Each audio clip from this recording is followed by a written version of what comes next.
Bonjour à tous. Tout d'abord, merci de votre présence pour cette présentation. Merci aussi à la GipsterConf de nous accueillir donc, pour ce retour d'expérience sur l'utilisation de Gipster au sein de la DSI Carrefour. Donc les présentations, je m'appelle Johan O'Haro, je suis architecte technique à la DSI Carrefour. Et ma mission est d'intervenir auprès des équipes de dev pour les aider à améliorer à moderniser leur stack technique, monter en compétence sur les différentes technologies et aussi leur fournir des outils pour accélérer le développement et le déploiement de leurs applications et aussi intervenir sur les applications des bonnes pratiques autour du dev. Bonjour à tous, alors déjà merci d'être là, je suis assez impressionné, la salle est vraiment complète, ça fait plaisir. Moi je m'appelle Anthony Viard, je suis développeur Java, JavaScript depuis à peu près 9 ans. Récemment membre de la core team Gipster et je suis employé chez Hippon Technologies. Donc l'arrivée de Gipster chez Carrefour. Donc l'histoire commence en 2016. Je vais vous présenter un petit peu le contexte à cette date-là. Nous, notre direction, elle souhaite se réapproprier la maîtrise technique de nos applications, aussi les moderniser et avec pour cible donc, un déploiement dans le cloud. Dans les faits, notre stack technique au sein des équipes de dev, elle est plutôt vieillissante. On a du Spring JDBC avec des frameworks maison pas très faciles à maintenir, à faire évoluer. Et donc là, pour nous, le challenge, c'était de moderniser notre stack technique, développer des applications cloud native et tout ça rapidement. Donc là, on a commencé à essayer de chercher un petit peu les solutions, regarder un petit peu ce qu'on voyait sur le net, sur les réseaux sociaux et tout. On entend parler de Gipster, le générateur d'applications web moderne. Ça pourrait peut-être nous aider, ça. Donc voilà comment ça a commencé avec, en 2016, un premier POC, donc en utilisation de Gipster sur une application web avec front-back séparé, donc plutôt simple. Le POC est concluant. On décide donc dès 2017 d'enchaîner avec une première application, cette fois-ci une vraie application destinée à aller en prod, toujours avec un monolithe front-back séparé. S'ensuit au cours de l'année 2018, donc cette fois-ci 3 nouveaux projets Gipster, dont un en microservices. Donc c'était le premier projet microservice avec Gipster, mais il faut savoir que chez Carrefour, on avait déjà développé une application microservice avec cette fois-ci non pas du Spring Boot, mais du Vertex. Et enfin, 2019, où là on décide d'accélérer un petit peu la cadence, de généraliser l'utilisation des Gipster dans les projets. Et pour cela, pour nous aider à aller plus vite, on fait appel donc à la core team. Donc, après ces 2 ans d'utilisation de Gipster, donc 2017-2018, début 2019, on décide de faire un petit bilan. Donc déjà, on va présenter tout d'abord ce qu'on a aimé. Donc avec Gipster, le gros avantage que nous on a perçu, c'est que très rapidement on peut développer des applications à l'état de l'art, embarquant des technologies à la pointe, notamment avec les architectures modernes telles que les architectures microservices. Notamment, c'est aussi une solution qui bénéficie de la grosse force de la communauté, c'est-à-dire que très, très régulièrement, on a des montées de versions ou l'ajout de nouvelles technologies, ce qui nous permet, nous, d'avoir des applications toujours up-to-date, parce que en fait, chaque fois qu'il y a une nouvelle version de générateur, nos applications, on peut aussi les faire évoluer pour profiter de toutes ces nouvelles technologies. Deuxième point qu'on a beaucoup apprécié dans les équipes de dev, c'est le JDL et le JDL Studio plus précisément. Pour ceux qui ne connaissent pas très bien le JDL Studio, c'est en fait un site en ligne donc, sur le site de Gipster qui va permettre donc de définir le JDL, éditer le JDL, donc qui va contenir les entités de notre domaine, de notre application. Donc en ligne, on va directement pouvoir définir nos entités, les différents champs, les relations. Et le petit bonus, c'est qu'on a en direct une vision donc type UML qui se met à jour. Et là, ça nous permet très rapidement d'avoir une vision de notre modèle de données et vite fait checker si ça correspond à ce qu'on souhaite avoir. Un autre point qu'on a beaucoup aimé, c'est les tests unitaires. Donc avec le JDL, donc Gipster va permettre de générer tout le code, de l'accès à base de données jusqu'au front-end. Et il va aussi permettre de générer les tests unitaires. Et donc c'est des tests unitaires qui sont bien faits, et donc qui permettent aussi d'avoir une bonne couverture de tests dès le départ. Donc on génère l'application, on génère les entités. Donc déjà dès le départ, on part sur de bonnes bases avec donc une bonne couverture de tests. Et au-delà, ces tests unitaires générés, ils ont aussi permis à nos équipes qui n'étaient pas très à l'aise avec les tests unitaires, de s'inspirer de ces tests-là, de voir comment c'était fait. Et pour les cas un peu plus spécifiques, ou notamment pour les cas métiers où Gipster, donc là, il ne peut pas générer les tests unitaires, donc nos équipes, elles ont pu s'appuyer sur les tests générés par Gipster, les prendre comme base, comme modèle, pour faire les tests unitaires à l'état de l'art sur la partie métier.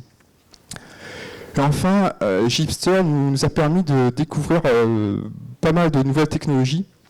Là, j'en ai pris une, par exemple, Liquibase. Donc, Liquibase qui permet donc de gérer de façon simple la montée en version de nos modèles de données. Notamment cette technologie-là, dès le début de l'utilisation de Gipster chez Carrefour, donc dès 2016, on a beaucoup aimé cette techno, et sur tous les projets qui ont suivi, même ceux qui n'étaient pas Gipster, on a systématiquement mis cette techno dans quasiment toutes nos applications. Et j'ajouterais peut-être une technologie qu'on a beaucoup aimée aussi, qu'on a découvert, c'est Gib, donc qui en fait est une solution Google qui permet de générer des images Docker de nos applications plus rapidement, et des images aussi plus légères et plus performantes. Donc voilà, pour découvrir un petit peu pas mal de nouvelles technologies et rapidement les prendre en main, on a beaucoup apprécié l'aide de Gipster sur cet aspect-là. Donc, je parlais de ce qu'on a aimé. Après, il y avait quand même, il faut le dire, des petites limites, en tout cas, nous, dans notre contexte Carrefour. Du fait des spécificités de l'écosystème Carrefour, des fois, le code généré, il ne convenait pas à nos besoins. Donc là, ce qui était difficile un peu pour nous, c'était donc le code généré, on a dû le modifier. Et c'est un petit peu, je pense, la difficulté qui revient souvent sur les projets Gipster, c'est quand on modifie du code généré, si ensuite on veut le remettre à jour, il y a des conflits, mais c'est pas facile à gérer. Donc ce côté-là, c'était un petit peu difficile c'était un point négatif, je dirais. Donc les spécificités de l'entreprise, qui nous imposent de modifier le code généré. Après, on a dû faire un travail important sur la partie CI/CD, car il faut savoir que Gipster propose un générateur CI/CD, mais qui était pour nous en tout cas pas complet, et qui convenait pas à notre écosystème chez Carrefour. Donc là-dessus, on a vraiment ressenti un manque, parce que nos applications, on générait l'application, mais on n'avait pas de CI/CD au départ, donc c'était un petit peu difficile au départ. Et enfin, certaines équipes chez Carrefour aiment beaucoup côté front la techno Angular Material. Il faut savoir que par défaut, Gipster, c'est du Bootstrap. Donc là, sur la partie front, comme on avait choisi d'utiliser de l'Angular, tous les codes générés côté front, on pouvait pas c'était difficilement exploitable, parce que la techno qu'on souhaitait utiliser, c'était de l'Angular. Donc voilà un petit peu pour les petits points négatifs qu'on a pu recenser. Donc c'est fin 2018, début 2019, avec Julien Dubois. On intervient donc au sein de Carrefour et des équipes de Johan. Et on a commencé un petit peu à faire une forme d'audit, à recueillir un petit peu tous ces points limites et essayer d'accompagner les équipes. Le premier point sur lequel on a pu échanger, c'était donc sur l'utilisation du JDL et la régénération des entités et la problématique de gérer les conflits. Ceci fait écho à pour ceux qui étaient là l'année dernière, à un talk qui avait été donné par Antonio Concalves ici, notamment sur les différents patterns. Je vois des gens qui disent oui, ça rappelle, c'est cool. Et d'ailleurs un autre talk cet après-midi, je pense, donc il y a un retour d'expérience aussi sur ces différents patterns-là, notamment donc appelé side by side.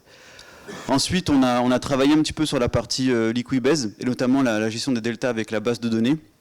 Parce que les équipes avaient tendance à faire beaucoup de modifications dans leur base avec des changelogs et tout.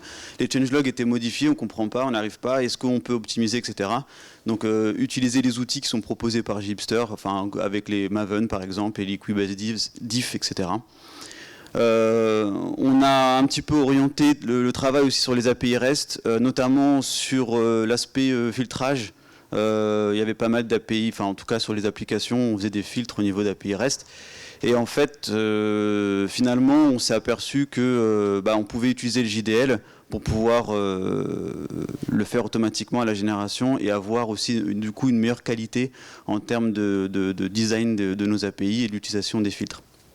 Et enfin, pour pouvoir un petit peu capitaliser sur l'ensemble des expériences en fait qu'on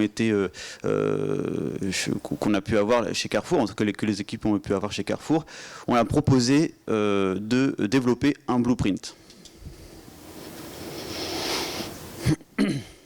Alors, j'ai envie de vous parler du blueprint, mais un petit peu avant, j'ai quand même envie de vous expliquer exactement ce que c'est. L'idée est de bien saisir le sujet.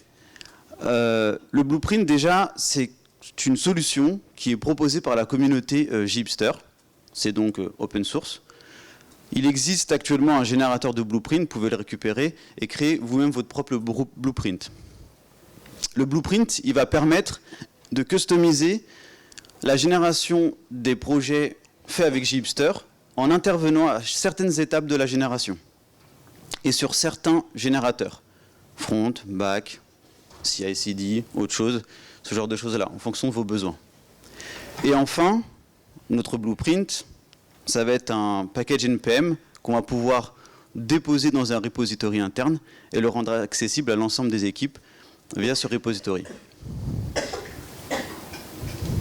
Donc avant de démarrer le développement du blueprint, il nous a fallu définir un périmètre, donc savoir où est-ce qu'on allait intervenir et comment on allait intervenir.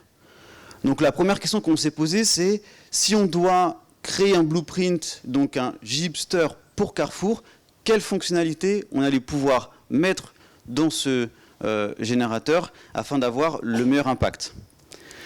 Le deuxième point sur lequel on s'est penché, c'est quels sont les générateurs qu'on allait surcharger. Puisque Gipster, en fait, c'est pas un gros générateur, c'est un ensemble de sous-générateurs. Donc on peut intervenir à certains endroits ou à d'autres en fonction de nos besoins. Enfin, il y a une grosse problématique aussi, c'est comment on allait gérer la partie template. Parce que Gipster génère des fichiers Java, JS, YAML, XML, etc. Mais tout ça, la source, c'est bien du templating. Et donc, il faut que nous, on puisse aussi, à l'image de Gipster, gérer ces templates. Et enfin, le quatrième point, c'est on a besoin de se rapprocher des équipes et des équipes Carrefour pour comprendre comment elles travaillent et comment on va pouvoir leur fournir une solution viable. Donc pour tous ces points, on a trouvé des réponses, tant mieux. Et l'aspect fonctionnalité Carrefour. Alors l'objectif du blueprint, c'est de fournir un MVP pour le sprint 0 qui permet aux équipes, en générant donc l'ensemble de la chaîne, qui permet aux équipes d'avoir leur application prête à être déployée dans le SI Carrefour.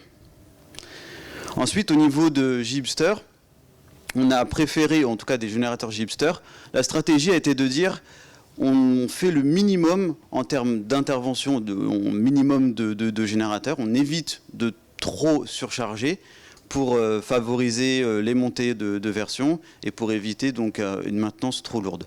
Donc on a, pour info, on a surchargé, je sais, client-serveur, common et anecdotiquement le language parce qu'on a une clé à rajouter et on n'avait pas le choix que de surcharger cette partie-là pour rajouter notre clé. Mais du coup, il est super facile à mettre à monter de version. Et enfin, le troisième point, c'était donc la gestion des templates. Alors on s'est dit, comment on va faire? On va regarder dans Gipster comment ils font, puis en fait on va faire pareil. Tout simplement parce que la connaissance, elle est là. Il n'y a pas de raison de réinventer quelque chose qui fonctionne a priori bien. Et puis en plus, il y a une autre problématique, c'est qu'on aimerait bien qu'il y ait d'autres personnes qui puissent venir nous aider un peu sur notre blueprint. Et si toutefois elles doivent comparer ce qu'on a fait avec ce qui existe, eh ben c'est mieux d'essayer de respecter au maximum les patterns qui ont été mis en place dans le générateur Gipster. Et le dernier point, on s'est rapproché des équipes et finalement on s'est aperçu qu'on avait un besoin de monter en compétence sur l'ensemble des équipes, que ce soit donc de notre côté et des leurs, et en fait faire profiter de cette montée en compétence et de ces échanges-là pour faire évoluer le blueprint de manière itérative. Donc plutôt que d'essayer de fournir tout, un gros truc, on essaie de livrer assez rapidement et à chaque fois d'améliorer un petit peu le produit en fonction des retours qu'on pourrait avoir. Donc Anthony vient de vous parler du blueprint. Il faut quand même savoir qu'avant de se lancer dans le développement d'un blueprint, il faut savoir quelle est la cible, quel type d'application on veut générer, quelle customisation, donc là dans le cadre de Carrefour, qu'est-ce qu'on veut embarquer dans son blueprint, quel modèle d'application on souhaite que nos blueprints soient capables de générer. Pour cela, il nous a fallu dans un premier temps choisir un modèle. Ça tombait bien, parallèlement à nos travaux, il y avait une équipe de dev avec qui on a travaillé de concert, qui était déjà pas mal avancée sur une application Chipster, une application microservice. Elle avait déjà donc embarqué tous les spécificités Carrefour, notamment la gestion de notre SSO. Elle avait aussi déjà beaucoup avancé sur toute la partie CI/CD, et on s'est dit donc voilà, c'est cette application-là qu'il faut qu'on prenne comme modèle. Donc là, je vous présente un petit peu l'architecture V1, donc, parce que ça va changer par la suite, de cette application-là. Donc, c'était une application, bon, c'est une application microservice. On a donc suivi les préconisations de Chipster, donc on a généré cette application avec Chipster. Donc, par défaut, il nous mettait donc un consul comme service registry, trafic pour le load balancing et le reverse proxy. Et donc, au départ, on était sur cette architecture-là aussi parce que, en fait, notre plateforme, on avait des contraintes. À cette époque-là, on avait une offre de type IaaS avec donc de OpenStack, et donc on pensait déjà à aller vers Kubernetes, mais les plateformes n'étaient pas prêtes. Donc, dans un premier temps, l'architecture était telle qu'on la présente ici. Par la suite, l'offre Kubernetes chez Carrefour est arrivée, et donc là on a un peu sauté sur l'occasion donc de migrer un peu l'architecture pour avoir pour cible un déploiement dans Kubernetes. Donc la nouvelle architecture, vous voyez, elle est quand même simplifiée. On n'a plus de consul. On utilise des services natifs Kubernetes tels que l'Ingress, le DNS service. Nos applications aussi s'en trouvent allégées parce que de ce fait, dans nos différents microservices, on a pu embarquer la librairie consul et les différentes configurations associées. Et au-delà de ça, Kubernetes donc, nous permet aussi, en fait, nous donne un gros avantage, c'est de gérer facilement la scalabilité de nos applications. Et donc voilà finalement l'application modèle avec donc l'architecture associée que nous avons prise pour travailler sur notre blueprint. Donc à partir de ce modèle, on peut définir un environnement de travail. Donc c'est dans cet environnement-là qu'on va essayer de déployer nos applications qui ont été générées par le blueprint. Donc comme l'a dit Johan, on a des clusters Kubernetes. Donc Kubernetes va nous permettre de déployer nos applications conteneurisées, de les manager et de gérer la montée en charge. Donc au sein de Carrefour, c'est l'équipe OneCAS qui s'occupe de ce service. Donc eux nous fournissent les namespaces et ils gèrent tout l'aspect administration, et nous on va déployer dedans. Et donc ces namespaces, ces clusters Kubernetes sont sur du cloud Google, GCP, et sur Azure. Pour gérer tout ce qui est configuration des applications au niveau donc, des configurations Kubernetes, on a choisi Helm. Donc Helm va nous permettre de définir des templates, encore une fois, des templates dans les configurations Kubernetes, afin de pouvoir jouer sur des valeurs ou des propriétés et générer des configurations en fonction de l'environnement dans lequel on va déployer. Donc on choisit, en fonction de là où on veut déployer, on va jouer sur certaines valeurs, et Helm va pouvoir générer les configs qui vont bien. Et enfin, pour mettre en œuvre tout ça, on a Jenkins qui va exécuter donc tous nos pipelines, et avec lequel on va parler tout de suite. Donc pour pouvoir mettre ça, vous expliquer un petit peu tout ça, on s'est dit on va faire un petit schéma. Donc l'exemple type de génération d'un projet avec le Gipster Carrefour.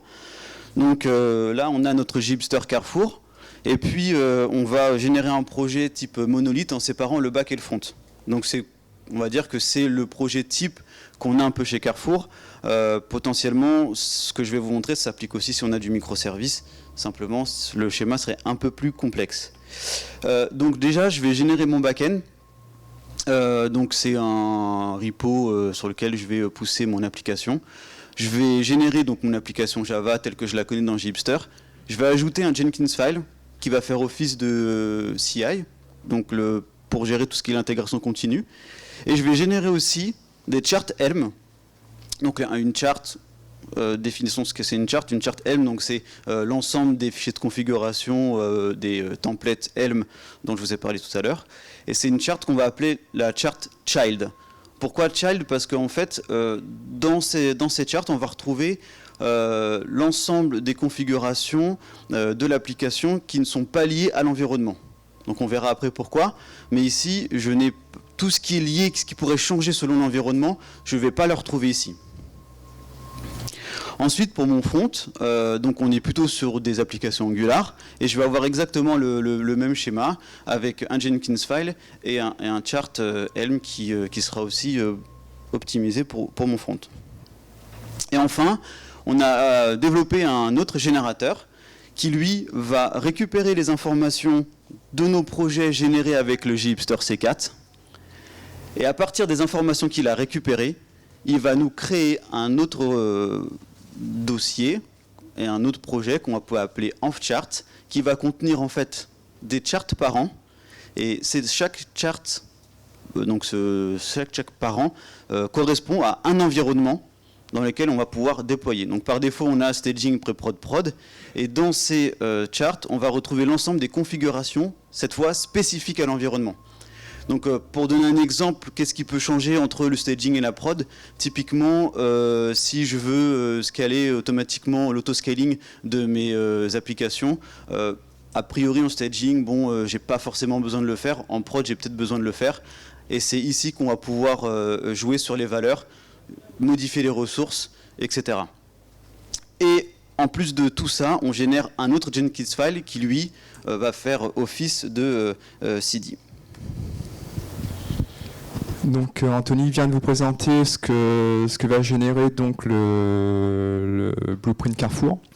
Intéressons-nous plus précisément sur le Jenkins file d'intégration continue qui a été généré. Et là, on a souhaité donc présenter en détail les différentes étapes de cette intégration continue. Donc tout d'abord, un peu classiquement, je dirais, on a les étapes de build, les analyses qualitatives avec Sonar, les quality gates. Et vous pouvez remarquer que tout ça, en fait, c'est fait dans une image Docker, donc la petite baleine en haut. Ce qu'on voulait représenter ici, c'est que, en fait, cette partie-là, cette première étape de build, elle est faite dans une image Docker qui contient tous les outils nécessaires au build de mon application. C'est une image fournie par Gipster et notamment elle va contenir donc les outils nécessaires, la bonne version de Java, la bonne version de Node NPM. En fait, ça nous permet de ne pas être dépendant du slave Jenkins sur lequel notre build va s'exécuter. On n'a pas besoin d'avoir un slave Jenkins customisé. On a en fait tous les outils nécessaires à notre build. C'est dans l'image Docker qui sont avec les bonnes versions dont on a besoin. Après cette partie donc de build et de test qualité, on a la partie où on va donc builder l'image Docker de notre application. On va ensuite donc pusher dans le registre Carrefour. Donc là, ça constitue le premier artefact de notre CI. Donc c'est l'image Docker de notre application. Et ensuite, on va aussi, au cours de ce CI, on va aussi générer les child charts, ce que présentait précédemment Anthony, de l'application.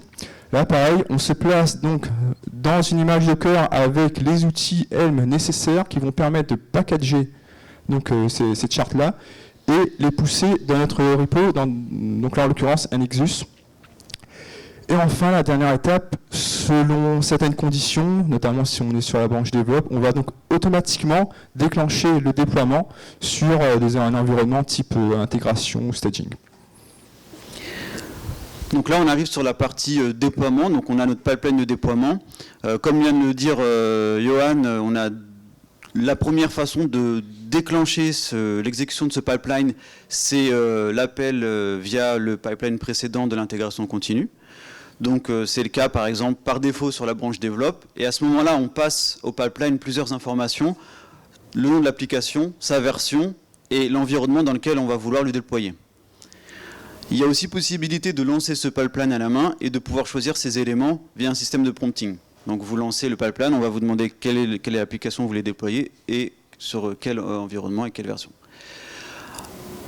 Donc la première étape, ça va être de récupérer le chart child qu'on a poussé tout à l'heure dans le Nexus. Donc tout à l'heure on a poussé la partie child, on l'a versionné. Là on va récupérer selon la version ce child là. Comme on est dans notre environnement, qu'on a déjà nos child parents avec tous les environnements et qu'on sait sur quel environnement on va vouloir déployer, on va pousser l'ensemble de ces charts au Helm server. Et c'est le Helm server qui va être capable, lui, d'envoyer les instructions à Kubernetes pour lui dire il faut que tu déploies ou tu mettes à jour cette application sur ce namespace-là, sur cet environnement-là, avec ces informations-là. Donc là, on a récupéré le premier artefact au début. Au niveau du déploiement, on va récupérer donc l'image Docker qui est donc l'autre artefact de notre application. Et dans tous les cas, l'équipe projet va être notifiée du déploiement, donc si ça a fonctionné ou pas, via un système de notification sur Rocket.Chat.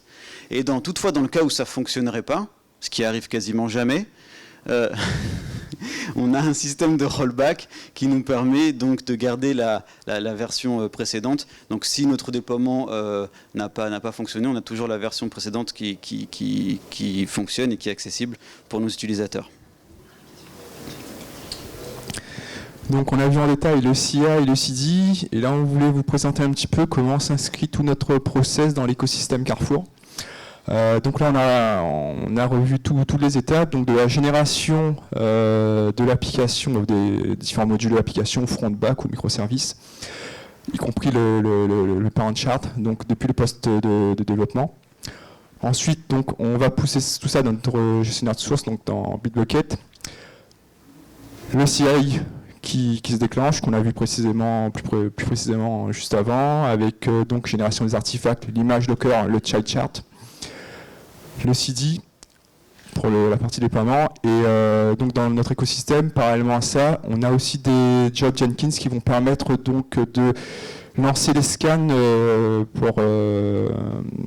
des scans de sécurité applicative avec donc l'outil Fortify. Donc là en fait ça permet de voir s'il n'y a pas des failles de sécurité dans nos applications.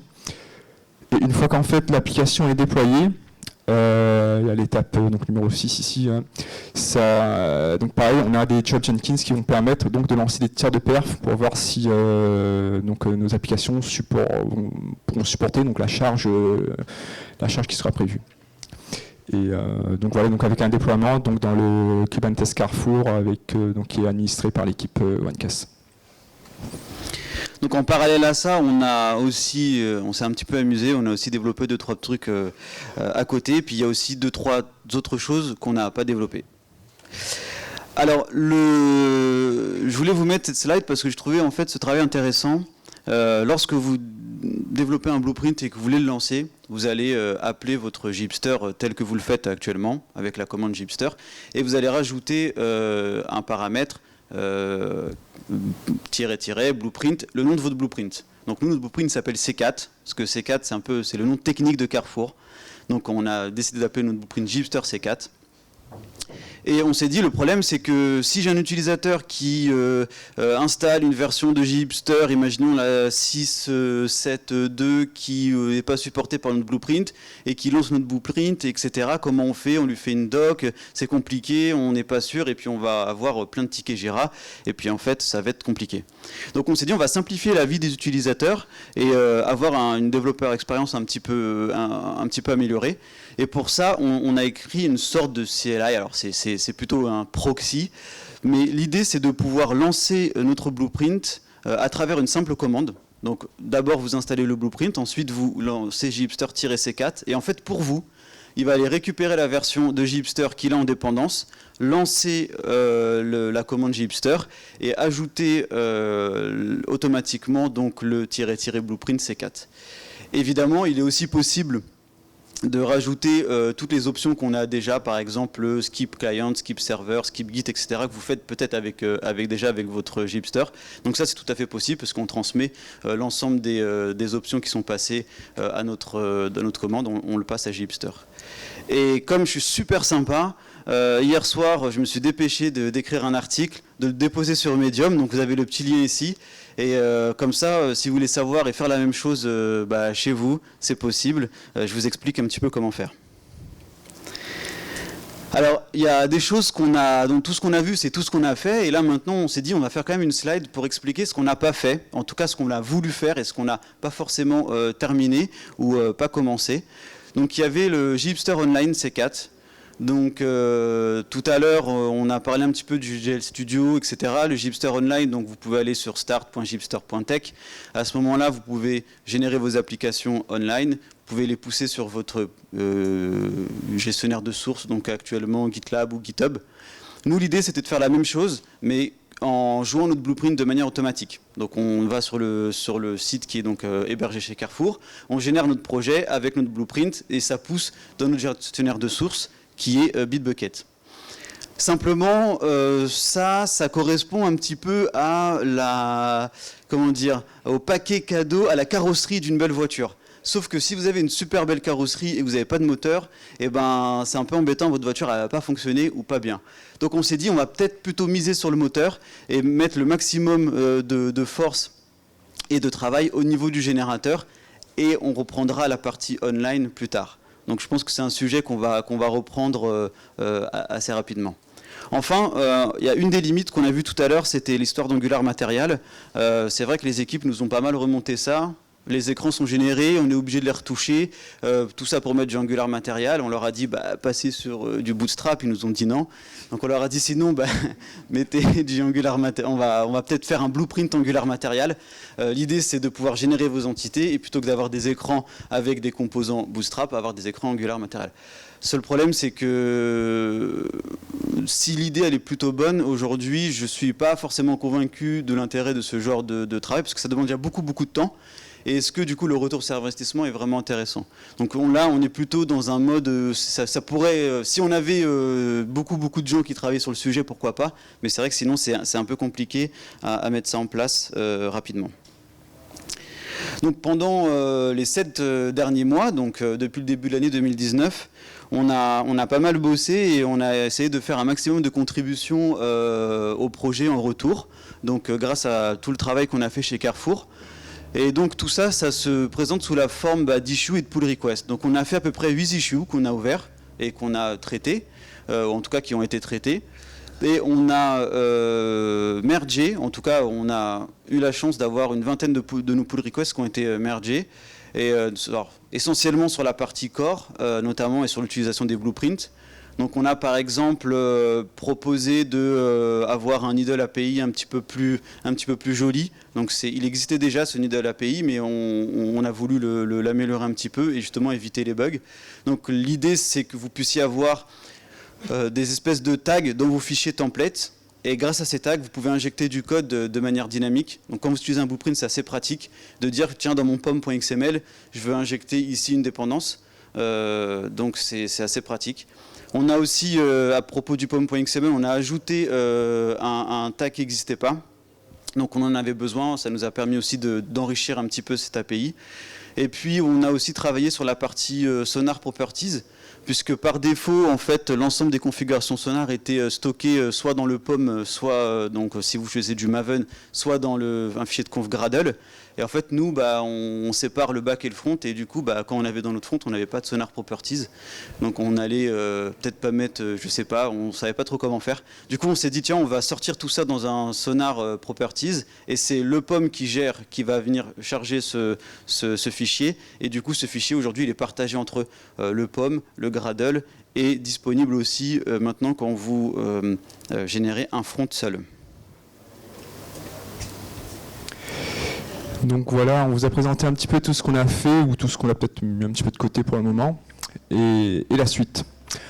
Donc déjà un état des lieux, actuellement chez Carrefour, dans nos équipes de développement, on a donc une vingtaine de développeurs qui ont travaillé sur des projets Gipster et donc qui commencent à bien maîtriser donc Gipster, donc avec notamment 3 tech leads.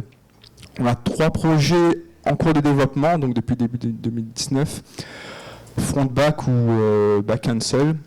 Une application microservice Gipster en production.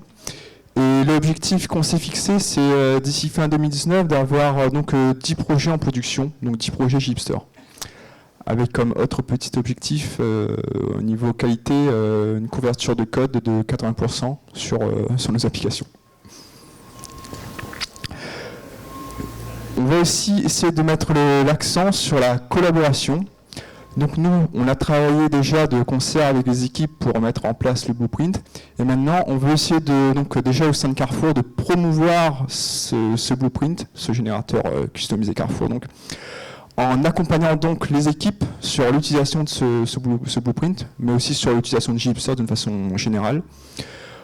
On souhaite aussi donc recueillir un maximum de feedback auprès de nos utilisateurs, donc des équipes de développement, de manière à améliorer en continu notre blueprint, donc recevoir un petit peu les différentes fonctionnalités que les développeurs souhaiteraient embarquer, ou alors les points un petit peu, les accroches, les points un petit peu négatifs qui pourraient nous être remontés, donc les corriger. Mais idéalement, en fait, on souhaiterait que les développeurs, plutôt que ce soit nous qui fassions systématiquement évoluer le blueprint, qu'en fait, qui contribuent eux-mêmes sur l'avancée, sur l'amélioration de ce blueprint. Et au-delà du blueprint Carrefour, ce qu'on souhaiterait, c'est que justement, c'est de promouvoir cette contribution directement, que les équipes Carrefour contribuent directement au projet Gipster lui-même. Donc voilà, c'est un petit peu les axes sur lesquels on veut travailler donc, en termes de collaboration chez Carrefour. Donc les chantiers à venir, les pistes qu'on aimerait en tout cas essayer d'explorer. Donc déjà, automatiser la création de multi-âge. Qu'est-ce que j'entends par là ? Actuellement, on a un blueprint donc, qui permet donc, de générer une application avec le CI/CD qui va bien, donc c'est déjà une belle avancée. Mais il y a quand même des tâches un peu rélatives et qui ne sont pas très réjouissantes, je dirais, et qui ralentissent un petit peu le démarrage des projets. C'est qu'il y a tout un ensemble de prérequis, tels que la création des différents repos, créer les espaces Jenkins, Bitbucket, créer les différents credentials nécessaires dans Jenkins et tout.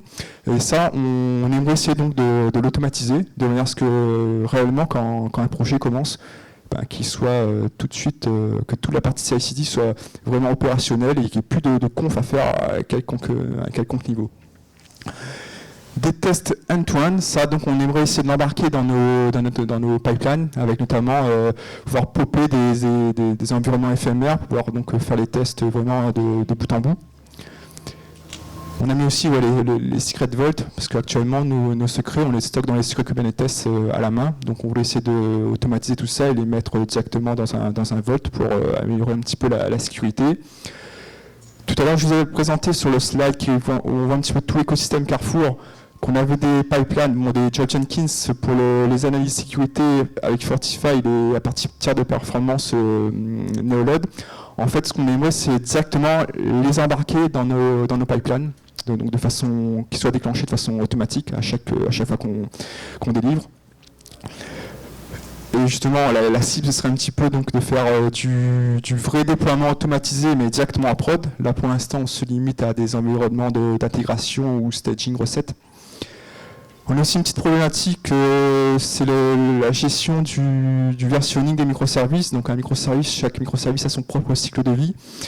Donc nous, ce qu'on aimerait, c'est comme une application est constituée d'un ensemble de microservices, assurer la cohérence entre les versions de ces différents microservices. Et là, peut-être une petite piste avec justement Helm qui permet d'avoir en fait un numéro de version sur un déploiement. Donc en fait, on aurait une version d'un déploiement qui regroupe donc des versions des différents microservices, mais on aurait ce numéro de version chapeau.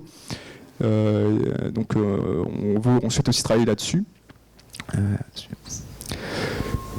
Les autres pistes qu'on explore actuellement, donc pour la partie Kubernetes Service Mesh et Serverless, il y a des travaux en cours actuellement. Donc on a un POC pour le Service Mesh entre Istio et Linkerd. Donc qui a commencé récemment, il y a je pense 2 semaines de ça. Pour la partie serverless, on va explorer un petit peu Knative. Après, on a mis GitHub as a service. En fait, qu'est-ce qui se cache derrière ça? C'est avoir une cloud function pour pouvoir donc générer nos applications. Travailler aussi sur les progressive web apps. Essentiellement, pour l'instant, chez Carrefour, donc côté front, on a de l'Angular, mais on envisage sérieusement de tester un petit peu Vue.js. Et je fais une petite parenthèse, il y a un talk intéressant cet après-midi sur les différentes techno côté front, donc Vue, Angular, React, donc n'hésitez pas à le suivre. En fonction du résultat, on prendra peut-être une décision qui se montrera le plus perspicace. On suit de près aussi Quarkus. Notamment, Julien l'a montré dans la slide, dans le keynote. Il y a des travaux, donc peut-être un blueprint Quarkus chez Shipstore. Donc là, on suit ça de près. On travaille aussi sur l'event-driven architecture. Donc l'idée, c'est de passer plus par des bus pour, par exemple, faire communiquer nos microservices entre eux. Et voilà un petit peu les différents chantiers, les différentes pistes qu'on se propose d'explorer très prochainement.